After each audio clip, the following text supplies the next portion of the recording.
Okay, now before I forget, in the comments from yesterday's video, somebody had mentioned that they thought that one of the legs on the that was holding up that little I don't know what you'd call it anyway, yeah, it had broken off. But I think what the problem was is that the way the camera was situated, the leg was in behind the mast. It's actually still there. I'll move the camera around later and you'll see it. Now, I did go back outside yesterday afternoon again, so we're going to do a quick rollback. Now, some of you may have seen this because I put this video on Facebook last night. So you may have seen it, but you know how to fast forward ahead. Anyway, you'll notice in the screen here that the bird feeder is up. Well, it's moved. Okay, let's roll back and watch that, and then we'll move around and I'll show you that the leg in question is still there. Now, I did go back out today, and I did put up the bird feeder, as you're going to see, and it went pretty good, except that I did not tap that wood before I tried to, drive a screw into it. And being oak, well, I guess you can guess what happened. Yeah, I snapped the screw off and had to go in and get another screw and drill some holes, and but that's okay. I should have known better. Actually, I did know better, and I did think about it, but I thought I'll take a chance. It'll probably work. Yep, it'll work all right. Anyway, we got the bird feeder up. All right, let's see if we get some birds now. It's about 20 feet, about 20 feet away from the window where it was. So I think we stand a better chance. But we also stand a better chance of rain getting on it. It was sort of protected under the eave there before. Anyway, enough chatter here. Let's watch for birds.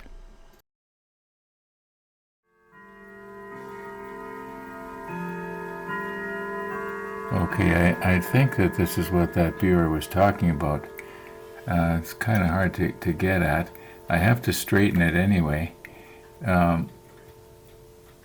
But you can see here, if I can just grab hold of it. Now, am I going to be able to move it without buckling it? Because when I shove it into place, it's going to want to raise the platform. Okay, I'm at the wrong angle here. Well, let's see if I can get this one. This one also has to be moved in. It might be a little easier.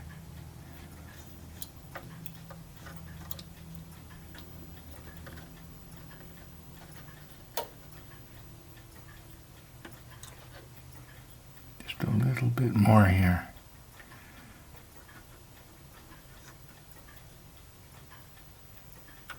Okay, there. It may not look it in the camera, but it's pretty much right up and down. Okay, I think to do the other one, I'm going to have to swing the ship around. I'm just going to go ahead and do it, get it done. Okay, here is the other one that I couldn't get before. Obviously, we're turned around. And it's kind of binding on the deck. Now, this platform will not easily lift up without breaking it. Now I'm going to try and get this in. Just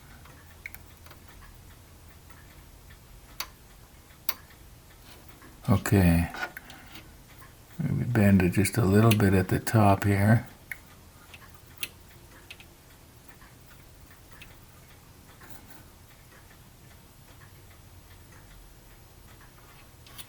Okay, that's pretty much at the same plane as the other one. It looks good to me from my angle. I'm not going to mess with it anymore. Anyway, I think it was one of those legs that you couldn't see before that you thought was missing. Now, if there was something different that you were talking about, please re-comment and clarify. Oh, and by the way, thanks for commenting. Okay, you will remember that I was trying to decide what am I going to do about this glue that is oozed out from underneath the mast, and I put it on way too heavy. And I think what I'm going to do is, well, first of all, if I was to try and paint this glue a dark color so that it looked like a flange, I'm afraid that I'm probably going to end up getting it out onto the deck. It's not going to be even all the way around. And it's going to be, it's not going to look good at all. I think I stand a much better chance of taking our deck tan here and working my way up to the mast. I think I'll have a much better chance of that. Now, from the angle that you're looking at, you can't really notice it too much, but around the front here, or I guess it'd be the front of the mast, because the bow is to our right now. I think I'm just going to, at least that's the plan right now. We'll see what happens when I actually start doing it. I'm going to just go ahead and do what I said. Okay, I have moved you over to the other side because the lens was just once again in the way here. And I'm finding that these uprights are, well, they're protecting the mast and everything on the top, but they are definitely in the way. And I actually broke one off, just not completely out, but I broke it loose on one side. Now, this is not going to have the same texture as the airbrush did, but we're just going to work our way up to the mast here.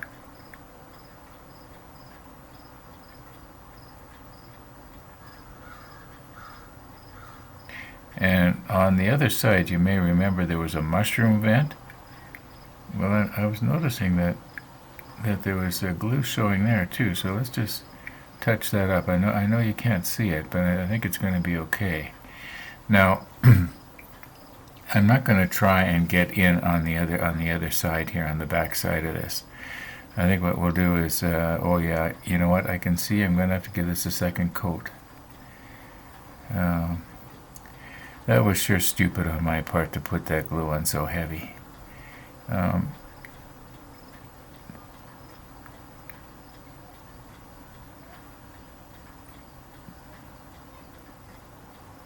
Okay, we'll let that dry, and then I'm going to give it a second coat after. In the meantime, I'm going to have to swing the ship around again so that I can do the side that you can see real good now.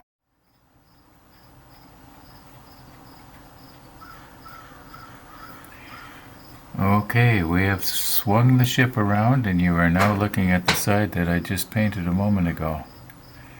I'm going to just try and do the same thing over here on this side.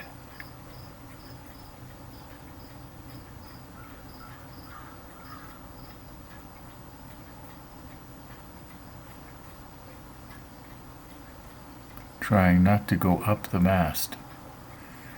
Okay, it's better. It's a lot better. As long as I got the deck tan, is there any other place here? Yeah, there is actually. You can't see it, but I don't know what happened here. Okay, got that. That was really bad. And well, there's another little spot over here. And there is going to be a boat on here. Now, speaking of boats, here's another spot. Now, speaking of boats, let's see if we can find some boats yet today. Get some of the parts for the next step, which is what, 62? It is not 62, it is 63. We just finished 62. Okay, 63. And it looks like, well, there's going to be a little bit of photo etch. It's a rudder and a propeller. But, okay, D. So we need the E and the D. Yeah, it looks like everything's on the E and the D for plastic. Now, I've been using our pan tilt zoom to capture the sunrises lately. And last night it was on the bird feeder. All night, actually. Didn't see any birds, though. Anyway, thought I better get it over onto the bridge and see what we get.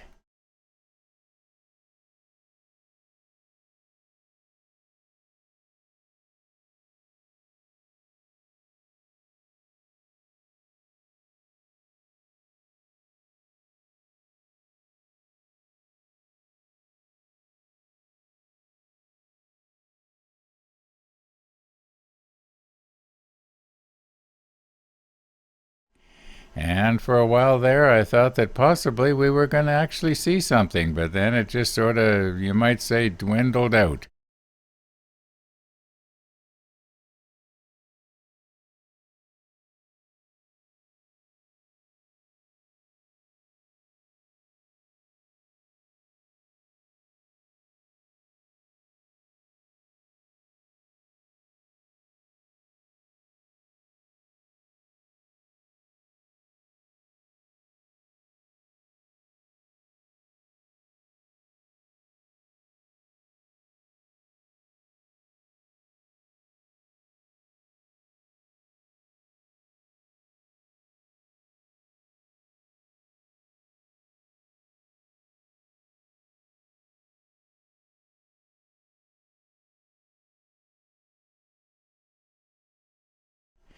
Anyway, we'll get it back onto the bird feeder.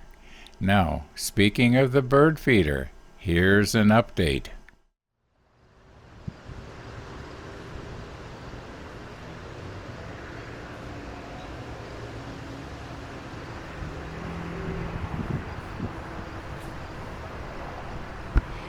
Well, here's what's happening with the bird feeder. I was noticing that when I had the motion sensor set up so that it would let me know when there was birds here, when the wind was blowing like it is right now, my bird feeder was sort of rocking back and forth, and it was showing that there was birds there all the time, and all it was doing was picking up the motion of the feeder swinging back and forth. And so I've rigged this thing up, and it stables it pretty good. And I know somebody's going to think, well, what about when you want to mow the grass? Well, let me show you.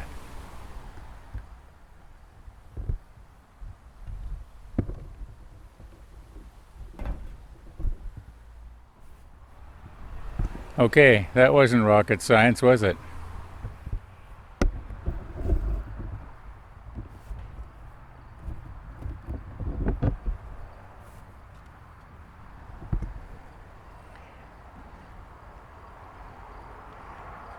No, it still can be moved because there's a little bit of slack up here where this screw is, but it can be adjusted. You know, put a little tension on it and let go, one way or the other. Let's see which way would be the best way.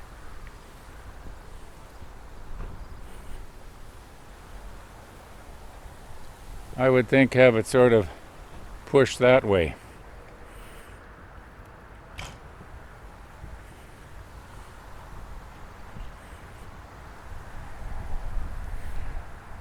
Okay, right now it's pretty well vertical with the edge of the house. Anyway, we'll try that and see how that works. Now the red X's around the base of the bird feeder, well, that's the area that I have set for the motion center to activate. And I could enlarge it, except I don't want it picking up the grass moving in the background. Okay, we have 2 E sprues and 1 D sprue, and lots of little boat parts. As far as I know, this is all the boat parts.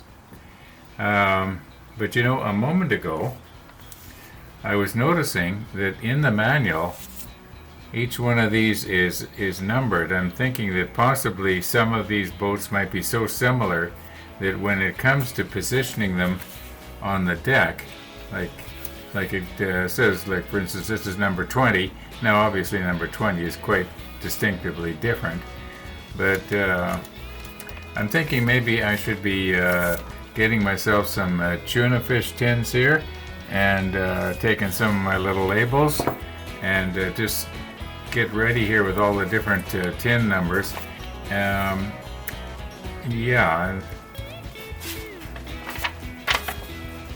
and there's more on the other side too, like that. They're numbered. I don't know if you can see that. I probably got the angle wrong with it. That says like number 21 here and so on. And so I think what I'm going to do for the rest of this afternoon here, and I'm going to close this episode off, by the way, because you can sort of sense that by the music playing. Yeah, and anyway, it's almost going on for 3 o'clock, and you know what happens Monday, Wednesday, Friday. So I gotta be wound up by 3:30. Thanks for watching, everybody, and all being well, we'll see you tomorrow.